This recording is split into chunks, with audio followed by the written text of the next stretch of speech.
Trend set કરો. Set આપણો લગભગ જૈનોનો પૈસો 4 મામલામાં જાય છે: જી, ડી, સી અને પી. જી, ડી, સી અને પી. જી એટલે ગ્રાફિક્સમાં લાખો રૂપિયાની પત્રિકાઓમાં જૈનોનો પૈસો જાય છે.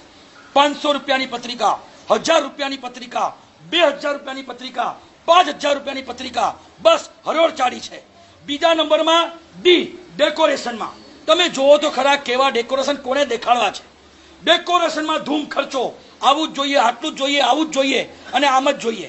ત્રીજા નંબરમાં સી, કેટરસમાં આટલી મીઠાઈ, આટલા ફરસાણ, 5-5, 10-10 મીઠાઈઓ, 5-5, 10-10 ફરસાણો, 5-5, 10 જાતની શાક, 5-5, 10 જાતના રોટલા, રોટલી, નાન, આ તે બધું, આ બધું, 5-5, 10 જાતના ફ્રૂટ જોઈએ જ જોઈએ. અને ચોથા નંબરની અંદર પ્રિન્ટર્સ. પ્રિન્ટર્સ એટલે પ્રિન્ટિંગમાં એટલો બધો પૈસો જાય છે કે વાત જવા દો. આ છાપો, તે છાપો, આ છાપો, તે છાપો, એટલું બધું ચાલી રહ્યું છે અત્યારે. આમાંથી સાધર્મિક ભક્તિ બાર, આમાંથી સાધારણ ખાતું બાર, આમાંથી જીવદયા બાર ને. આ 4માંથી આનું કે નંબર ખરો?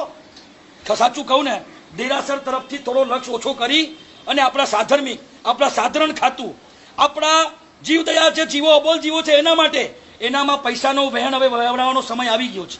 બહુ કરોડોની ધજા ચડાવી.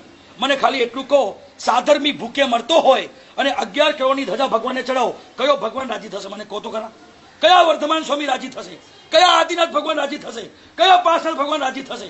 તમારો સાધર્મિક આમ ભૂખે મરતો હોય, કણસરતો હોય, મહેનત મજૂરી કરતો હોય, એને અમે મૂકીને અમે કેવી રીતે 11 કરોડનો ચડાવો બોલી જઈએ છીએ? ભગવાનની પુણ્યાઈની વાત નથી કરતો. ભગવાનની ગરિમાનો ઠેસનો ભાવ, મારો ઠેસ પહોંચાડવાનો ભાવ નથી, પણ કંઈક તો ટ્રેન્ડ બદલવું પડશે ને આપણે.